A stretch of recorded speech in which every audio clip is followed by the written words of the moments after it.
ओम गंगणपतये नमः। आप सभी को सकट चौथ व्रत की हार्दिक शुभकामनाएं। भगवान गणपति आपकी समस्त शुभ कामनाओं को पूर्ण करें। माघ मास की कृष्ण पक्ष की चतुर्थी तिथि को सकट चौथ का व्रत करते हैं और ये व्रत हम धारण करते हैं संतान की लंबी आयु के लिए, संतान की सुरक्षा के लिए और संतान को उसके जीवन में सफलता की प्राप्ति हो, उन्नति की प्राप्ति हो, इस कामना से। और साल 2026 में सकट चौथ का व्रत हम धारण कर रहे हैं। 6 जनवरी 2026 को दिन होगा मंगलवार का। चतुर्थी तिथि का प्रारंभ हो रहा है 6 जनवरी 2026 को सुबह 8:01 पर और चतुर्थी तिथि का समापन होगा 7 जनवरी को सुबह 6:52 पर। तो ऐसे में 6 जनवरी 2026 को यानी कि मंगलवार के दिन सकट चौथ का संकष्टी चतुर्थी का व्रत हम धारण करेंगे। और बात करें इस दिन के शुभ मुहूर्त के बारे में तो देखिए 6 जनवरी 2026 को सूर्योदय काल का समय रहेगा सुबह 6:13 पर और सूर्यास्त का समय है शाम को 5:51 पर। जब हम कोई व्रत करते हैं तो प्रयास करना चाहिए कि ब्रह्म मुहूर्त में स्नान करें और ब्रह्म मुहूर्त का समय है सुबह 5:26 से सुबह 6:21 तक।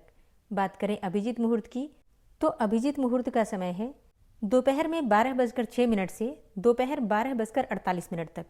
अभिजीत मुहूर्त में आप कोई भी शुभ कार्य प्रारंभ कर सकते हैं और गोधूली मुहूर्त जो कि शाम की पूजा का समय होता है वो आपको प्राप्त हो रहा है शाम को 5:36 से शाम को 6:04 तक। और बात करें कि गणपति भगवान की पूजा कब करें, पूजा का शुभ मुहूर्त क्या होगा, तो देखिए सुबह 7:15 से दोपहर में 12:17 तक ये सर्वार्थ सिद्ध योग रहेगा। मतलब इतने समय तक सर्वार्थ सिद्ध योग आपको प्राप्त हो रहा है। तो सूर्योदय से लेकर दोपहर तक आप पूजा कर सकते हैं, कभी भी कर सकते हैं। सुबह 9:51 से दोपहर 1:45 तक ये भी बहुत अधिक शुभ मुहूर्त है। इस समय में भी आप पूजा कर सकते हैं। इसके अलावा भी इस दिन बहुत सारे शुभ मुहूर्त आपको प्राप्त होंगे, जैसे कि प्रीति योग प्रातः काल से लेकर और रात्रि में 8:21 तक रहेगा, तो ये भी बहुत शुभ योग है। इसके अलावा इस दिन अश्लेषा नक्षत्र है जो कि प्रातः काल से लेकर और दोपहर में 12:17 पर समाप्त हो रहा है। तो बहुत सारे शुभ मुहूर्त आपको प्राप्त हो रहे हैं, लेकिन इसी बीच में एक ऐसा भी मुहूर्त है जिस समय में आपको पूजा नहीं करना है। जी हाँ, एक मुहूर्त तो आप जानते ही हैं, राहु काल। राहु काल में कोई भी कार्य प्रारंभ नहीं करना है। तो पूजा करना चाहते हैं तो राहु काल का ध्यान रखना है। दूसरा एक और अशुभ मुहूर्त है जो कि भद्रा काल है। सकट चौथ के दिन भद्रा का साया है और भद्रा का प्रारंभ हो रहा है सुबह 7:15 पर और इसका समापन होगा सुबह 8:01 पर। तो पूरे 40 मिनट की भद्रा है। इस समय में आपको कोई भी शुभ कार्य नहीं करना है। अच्छा, भद्रा का वास है धरती लोक पर, तो इसीलिए इस समय में हम कोई भी पूजा नहीं कर सकते हैं। तो ऐसे में आपको ध्यान रखना है सुबह 7:15 से सुबह 8:01 तक, मतलब जब तक भद्रा काल है तब तक पूजा नहीं करना है। उसके बाद ही पूजा प्रारंभ करेंगे, ठीक है। तब तक आप तैयारी करके रखिए और 8:01 के बाद आप पूजा कर सकते हैं। और अब जानते हैं राहु काल कब से कब तक है। देखिए राहु काल का समय है दोपहर में 3:03 से दोपहर 4:21 तक। तो राहु काल में भी पूजा नहीं करना है, ठीक है। अब बात करें चंद्रोदय काल की, तो चंद्रोदय काल का समय है रात्रि में 9 बजे। वैसे प्रत्येक शहर में चंद्रोदय काल का समय अलग होता है, तो आप लोग जरूर देख लीजिएगा कि आपके यहाँ चंद्रोदय काल का समय क्या है। वैसे देखिए जब चंद्रमा उदित होंगे तो उनके दर्शन करके उनको अर्घ्य देकर ही व्रत का समापन करते हैं। लेकिन कई स्थानों पर कई भक्तों के ऐसे प्रश्न आते हैं कि हम जहाँ पर रहते हैं वहाँ पर चंद्रमा दिखाई नहीं देते हैं, तो फिर हम चंद्रमा को अर्घ्य देकर और व्रत का समापन कैसे करें। देखिए आप अपने घर में मतलब जब पूजा करते हैं तो पूजा के स्थान पर आपको एक पात्र रखना है। कोई सा भी पात्र रख लीजिए, थाली रख लीजिए, प्लेट रख लीजिए, कटोरी रख लीजिए और उसमें चंद्रमा की एक आकृति बना दीजिए, मतलब रोली इत्यादि से या फिर चंदन से गोल चंद्रमा की आकृति बनाकर, या फिर मंत्र लिख सकते हैं ओम सोम सोमाय नमः, ठीक है। आप थाली में मंत्र लिख दीजिए और उसी में आप अर्घ्य दे सकते हैं, ठीक है। और अर्घ्य देने के बाद इस जल को किसी भी पौधे में डाल सकते हैं। तो अगर आपके यहाँ चंद्रमा दिखाई नहीं देते हैं तो इस प्रकार से भी आप अर्घ्य दे सकते हैं और व्रत को पूर्ण कर सकते हैं, ठीक है। और अब जानते हैं कि व्रत के नियम क्या होते हैं, पूजा विधि क्या होती है। देखिए संकष्टी चतुर्थी का व्रत आपको धारण करना है तो सबसे पहले आपको ध्यान रखना है कि एक दिन पहले से ही, जैसे कि हम 6 जनवरी को व्रत धारण करेंगे तो 5 जनवरी को बाल धोकर स्नान करेंगे। व्रत वाले दिन बाल नहीं धोते हैं तो एक दिन पहले ही बाल धो लीजिएगा। लहसुन प्याज नहीं खाना है फिर उसके बाद से, और ब्रह्मचर्य का भी पालन करना है आपको, क्योंकि जब हम कोई भी व्रत करते हैं तो उससे एक दिन पहले शुद्धता का, सात्विकता का ध्यान रखा जाता है। तो 5 जनवरी को शुद्ध और सात्विक भोजन लेना है। फिर 6 जनवरी को व्रत धारण करना है। सुबह जल्दी उठ जाइए, उठकर नित्य कर्मों से निवृत्त हो जाइए, स्नान कर लीजिए और शुद्ध वस्त्र धारण कर लीजिए। अच्छा, भगवान गणपति का प्रिय दिन है, संकष्टी चतुर्थी का व्रत है, बहुत ही शुभ व्रत है, तो आपको ध्यान रखना है काले और नीले रंग के वस्त्र नहीं पहनने हैं, ठीक है। इसके अलावा कोई भी शुभ रंग आप धारण कर सकते हैं। अब जैसे कई भक्तों के प्रश्न आते हैं कि क्या हमें नए वस्त्र धारण करने हैं। नहीं, नया वस्त्र नहीं धारण करना है, बस धुले हुए हों, शुद्ध हों, इस प्रकार का ध्यान रखिएगा। इसके बाद सबसे पहले भगवान सूर्यदेव को जल देना है। तो भगवान सूर्यदेव को जब आप जल देते हैं तो उस जल में भी आपको थोड़ा सा काला तिल या फिर सफेद तिल मिलाकर ही जल देना है, ठीक है। आज तिल का बहुत महत्व है, तो जब आप स्नान करते हैं तो स्नान के जल में भी गंगा जल और काले तिल अवश्य मिला लीजिए। तो भगवान सूर्यदेव की पूजा करने के बाद अपने घर के मंदिर में प्रतिदिन की पूजा कर लीजिए। जैसे कि प्रतिदिन का आपका जो भी नियम है वो नियम पूर्वक पूजा करने के बाद विशेष रूप से भगवान गणपति की हम आराधना करते हैं। तो आप चाहे तो अलग से चौकी लगाकर भी पूजा कर सकते हैं, या फिर घर के मंदिर में जहाँ पर भगवान गणेश विराजित हैं वहीं पर पूजा कर सकते हैं, ठीक है। तो ध्यान रखिएगा, मंदिर में अगर स्थान हो, जैसे कि घर का मंदिर बड़ा होता है, तो आप उसी स्थान पर पूजा कर सकते हैं। नहीं तो अलग से चौकी लगा लीजिए और चौकी पर भगवान गणेश को विराजित करना है। तो चौकी के ऊपर पहले आपको पीले रंग का या फिर लाल रंग का वस्त्र बिछाना है और उसके ऊपर आपको थोड़े से सफेद या फिर काले तिल रखने हैं। आप चाहें तो चावल का या फिर फूलों का आसन भी दे सकते हैं और इसी के ऊपर भगवान गणेश को हम विराजित करते हैं, फूलों का आसन देकर या फिर चावल का तिल का आसन देकर। मतलब जो भी वस्तु आपके पास उपलब्ध है, आसन देकर भगवान गणपति को विराजित कीजिए। इसके बाद कलश की स्थापना कर लीजिए। अच्छा, कई भक्त हैं जो कि बिना कलश की स्थापना किए भी पूजा करते हैं, लेकिन अगर हम अलग से चौकी लगाकर पूजा कर रहे हैं तो कलश की स्थापना करें तो ज़्यादा अच्छा होगा, ठीक है। घर के मंदिर में अगर पूजा कर रहे हैं आप, फिर तो आप चाहें तो बिना कलश की स्थापना किए भी पूजा कर सकते हैं, लेकिन अगर आप चौकी अलग से लगा रहे हैं तो प्रयास कीजिए कलश की स्थापना कर लीजिए, ठीक है। और कलश की स्थापना में कुछ नहीं लगता है, बस आपको एक पात्र लेना है, जल भर लीजिए और उसमें आपको थोड़ी सी हल्दी, थोड़े से अक्षत, पुष्प और एक सिक्का सुपारी डालकर कलश की स्थापना कर देना है। कलश के नीचे आपको थोड़ा सा तिल या फिर चावल अवश्य रखना है।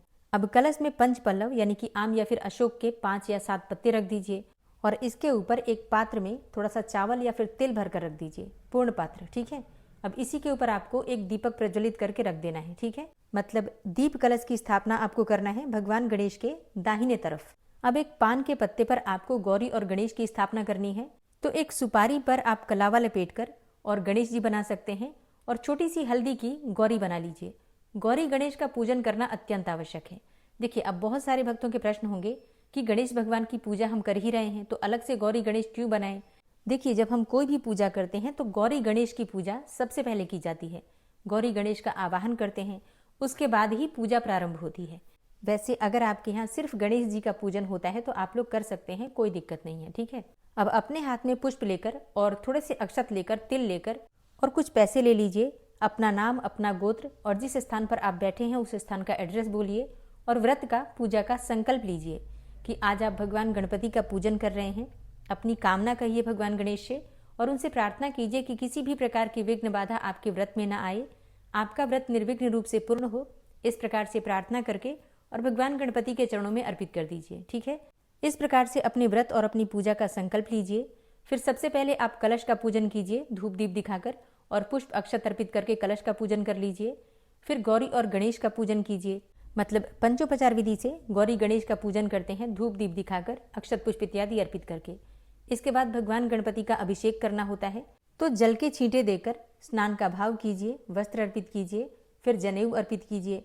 अच्छा, वस्त्र स्वरूप में आप कलावा भी अर्पित कर सकते हैं या फिर लाल रंग के, पीले रंग के वस्त्र अर्पित कर सकते हैं।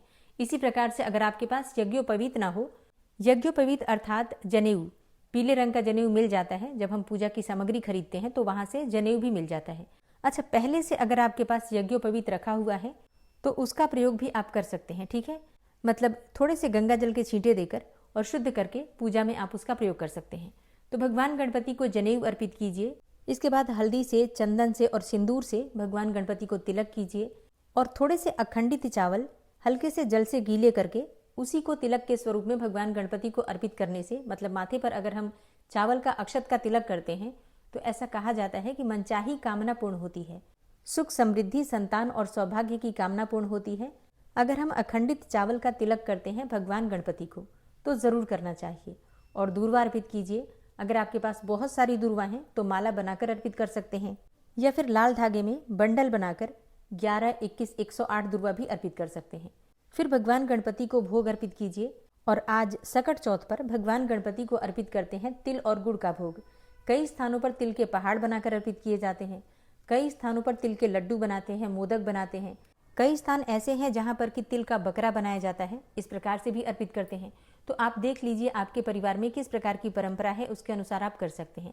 जैसे कि हमारे यहाँ तिल और गुड़ का पहाड़ बनाया जाता है, जिसमें कि तिल होता है आधा किलो तिल, आधा किलो गुड़ और 1 पाव अदरक, तो ये कुल 1.25 किलो हो जाता है। और 1.25 किलो गुड़, तिल और अदरक मिलाकर पहाड़ बनाकर और भगवान गणपति के सामने अर्पित करते हैं। फल में आप कोई भी फल, कोई भी मिठाई अर्पित कर सकते हैं। इसके अलावा जो विशेष चीज होती है वो होता है शकरकंद। शकरकंद यानी कि स्वीट पोटैटो। तो अपनी इच्छा के अनुसार, अपनी परंपराओं के अनुसार आप भी भोग लगाइए भगवान को और विधि विधान से पूजा पूर्ण करने के बाद उनकी आरती कीजिए। व्रत की कथा सुनिए।